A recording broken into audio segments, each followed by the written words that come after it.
20 seconds.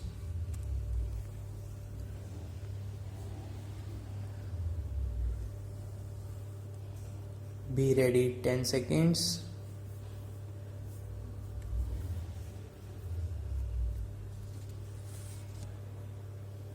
Start. Now, sir, honorable members will recall that the bill was introduced in the House of the People on the 2nd September 1953. It has had a long history, and in one form or another it has been before the public since the end of 1949. In the statement of objects and reasons, the various stages through which the bill has passed since 1946 have been summarized, and I need not recapitulate on this occasion the circumstances in which the then Government of India took the decision in early 1946 to initiate an inquiry into the reform of our company law. I would remind honorable members that between 1946 and 1948 the entire field of company law was carefully reviewed by two distinguished company lawyers who were appointed to recommend the broad lines on which the present Act should be revised. Their recommendations were examined in the then Ministry of Commerce, and certain tentative departmental views which emerged were circulated in a comprehensive memorandum to all recognized trade and industrial associations, bar associations, the high courts, and the state governments. That brought us to the end of 1949.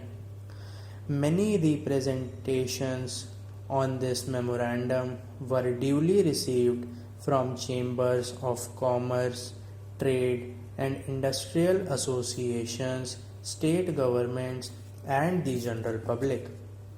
At the end of 1950, the Government of India appointed a committee under the chairmanship of Shri Bhabha to go into the entire question of the revision of the Companies Act, with particular reference to its bearing on the development of trade and industry in this country.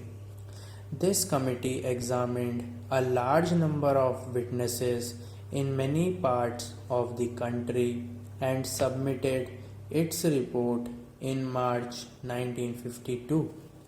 This report again was circulated to all state governments, chambers of commerce, trade associations, high courts, and many other bodies. At the same time, a special officer was appointed in the Department of Economic Affairs, Ministry of Finance, to examine the report in the light of the views received from the interested public and to submit proposals to government for revision of the present act. The bill now before the House is based largely on the recommendations of the Company Law Committee, modified in a few particulars.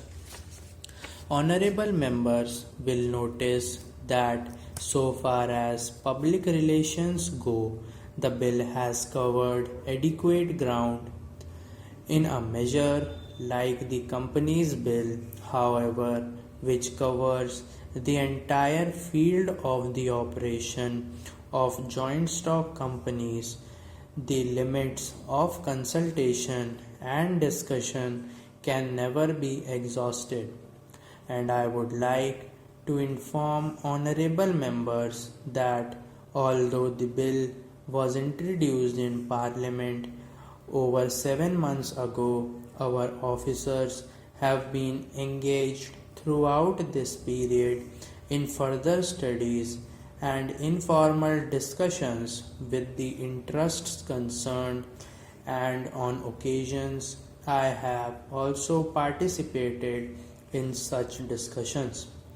I have also given some further thought to some of the issues arising out of the bill, and I propose at the appropriate stage to bring before the Select Committee any changes in the provisions of the bill which seems to me to be worthy of consideration in the light of this further examination.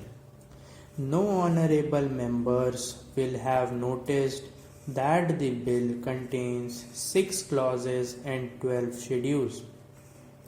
I think it is probably one of the longest legislative measures in recent legislative history, but its size might be regarded as misleading unless I make a few comments. The bill is both, one must remember, a consolidating and amending measure. As mentioned in the statement of objects and reasons, this is the first opportunity which has occurred since 1923 for the consolidation of the Companies Act. Advantage has been taken of this opportunity to redraft several long and complicated sections in the present Act, which have been split up into a large number of clauses. This is the largest single factor accountable for the increase in the number of clauses in the bill. The clauses embodying substantial changes in the present law would hardly constitute more than a small fraction of the bill. I would also draw attention to the structural changes in the bill to which a reference has been made in the statement of objects and reasons. The redraft of the bill and the rearrangement of the existing chapters in the Companies Act in a more logical order have, I think, resulted in a noticeable improvement in the form of the bill, and I hope will facilitate better understanding and appreciation of the scheme. I wish that the Act, which came into effect long ago, was implemented properly. I know that the minister here is very earnest in implementing it, but unfortunately his colleagues at the state level are disappointing him. Unfortunately, no steps have been taken for trimming and toning up the administration at the state level and at the district level. They have to be taken immediately.